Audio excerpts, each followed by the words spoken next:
शुरुआत सीधा कहानी से करते हैं। आज जिस दास्तान का हम जायजा लेने वाले हैं वो लिटरली किसी के भी होश उड़ा देने के लिए काफी है। एक बिल्कुल आम सी लेट नाइट ड्राइव और फिर अचानक एक भयानक ख्वाब। आखिर उस रात उस सड़क पर हुआ क्या था? चलिए इस राज पर से पर्दा उठाते हैं। मेरा नारियल पानी पीने की भरपाई तुम्हें दूसरी तरह से करनी पड़ेगी। अगर तसव्वुर किया जाए कि रात का खूब अंधेरा हो, सड़क बिल्कुल सुनसान हो और अचानक पीछे से ऐसी भारी खौफनाक आवाज सुनाई दे, तो कैसा महसूस होगा? ये जुमला इस पूरे वाक़े की बुनियाद रखता है और सच पूछिए तो ये सोचकर ही रोंगटे खड़े हो जाते हैं। तो सबसे पहले बात करते हैं इस रात के सुनसान सफर की। सीन कुछ यूं शुरू होता है जो हम में से किसी के साथ भी हो सकता है। रिया और साक्षी ऑफिस में लेट सिटिंग के बाद बिल्कुल थक चुकी थीं। रात के 11:30 बज रहे थे जब वो घर के लिए निकली। सब कुछ बिल्कुल नॉर्मल लग रहा था, लेकिन ठीक आधी रात को सड़क पर उन्हें अचानक एक अजीब सा थैला नजर आता है और फिर अगले ही लम्हे यह आम सा सफर एक ऐसी डरावनी शक्ल इख्तियार कर गया जिसका किसी ने ख्वाब में भी तसव्वुर नहीं किया था। असल में थकन और शदीद भूख इंसान से क्या कुछ नहीं करवाती, है ना?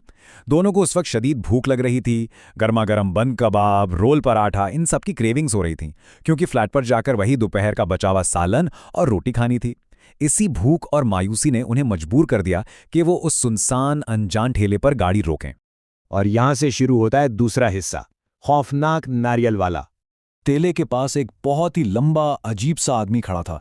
माहौल इतना अजीब था कि रिया ने थोड़ा मजाक में कह दिया कि आधी रात को तो सिर्फ भूत चुड़ैल ही नारियल पानी पीने आते हैं। लेकिन उस आदमी का जवाब, उसने एक खौफनाक मुस्कुराहट के साथ कहा, ऐसा भी तो हो सकता है कि उनमें से कुछ खुद नारियल पानी बेच रहे हों। ये लिटरली एक वाज़ेह इशारा था उस दहशत का जो बस शुरू होने वाली थी। और फिर सामने आया वो नामुमकिन मंजर, हवा में उड़ते हुए नारियल। साक्षी तो ये देखकर बुरी तरह डर गई, लेकिन रिया ने इसे ज्यादा हॉरर मूवीज देखने का असर समझा और किसी बंदर की शरारत कहकर इग्नोर कर दिया। ये वो पॉइंट था जहां हकीकत और पैरानॉर्मल के बीच की लाइन बिल्कुल ब्लर हो रही थी। फिर आता है कहानी का तीसरा फेज, जहां एक अचानक गायब होते थैले से सच्चाई सामने आती है। अचानक उनका दोस्त कबीर अपनी बाइक पर वहां आता है और उसके आते ही पूरा लॉजिक हिल जाता है। एक तरफ रिया और साक्षी को थैला, वो लंबा आदमी, रोशनी और नारियल नजर आ रहा है, लेकिन कबीर की नजर में वहां सिवाय घुप अंधेरे और खाली सड़क के कुछ था ही नहीं। ये हकीकत सामने आते ही खून खुश्क हो जाता है कि इंसान पिछले 10 मिनट से किसी ऐसी चीज से बात कर रहा था जिसका वजूद ही नहीं है।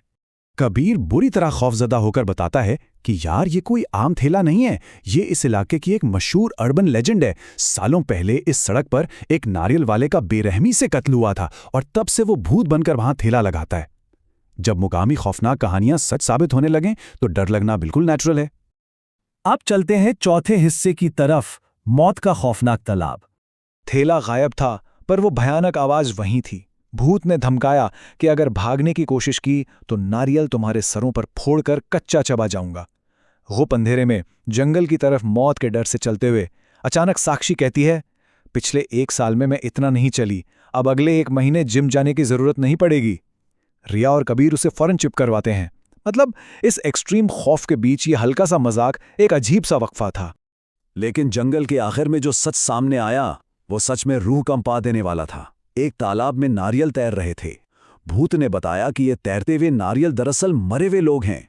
वो लोगों को मारकर उन्हें नारियल में बदल देता है ताकि चुड़ैलों और दूसरे भूतों को बेच सके। और सबसे खतरनाक बात, भूत का स्टॉक खत्म हो रहा था और अब ये तीनों नए टारगेट्स थे। यहां से शुरू होता है क्लाइमैक्स, हिस्सा 5वां, भूत से आखिरी टकराव। भागने की हर कोशिश नाकाम हो जाती है क्योंकि भूत चुटकी बजाकर उन्हें फ्रीज कर देता है और कबीर को तालाब में डुबोने लगता है। जिंदगी और मौत की इस टक्कर में एक तेजी से रेस्क्यू प्लान बनता है। ध्यान भटकाना, भूत को धक्का देना, नारियल मारना और वहां से भागना।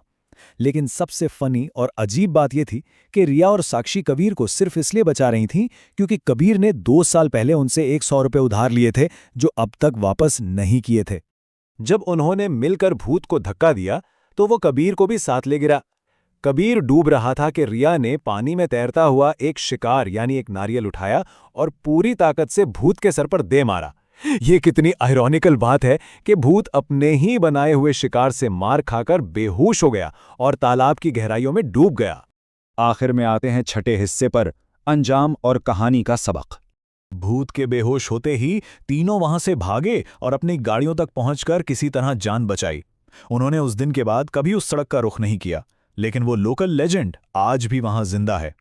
असल में इन एहतियाती कहानियों या अर्बन लेजेंड्स का बुनियादी मकसद सिर्फ डराना नहीं होता, ये एसेंशियली वार्निंग्स होती हैं कि रात के वक्त सुनसान सड़कों पर अनजान खतरे छुपे होते हैं और अंधेरे में अजीब चीजें देखकर कभी गाड़ी रोकनी नहीं चाहिए। तो इस पूरी दास्तान के बाद बस एक ख्याल जहन में रह जाता है। अगर सोचा जाए, अगली बार रात के घुप अंधेरे में अकेले सफ़र करते हुए किसी सड़क के किनारे कोई अनजान ठेला नजर आए और आवाज़ लगाए, तो क्या कोई वाकई वहां गाड़ी रोकने की हिम्मत करेगा? इस दिल दहला देने वाले सवाल के साथ हम आज का ये जायज़ा यहाँ ख़त्म करते हैं। उम्मीद है इस सफ़र से हम सब ने एहतियात का एक ज़रूरी सबक ज़रूर सीखा होगा।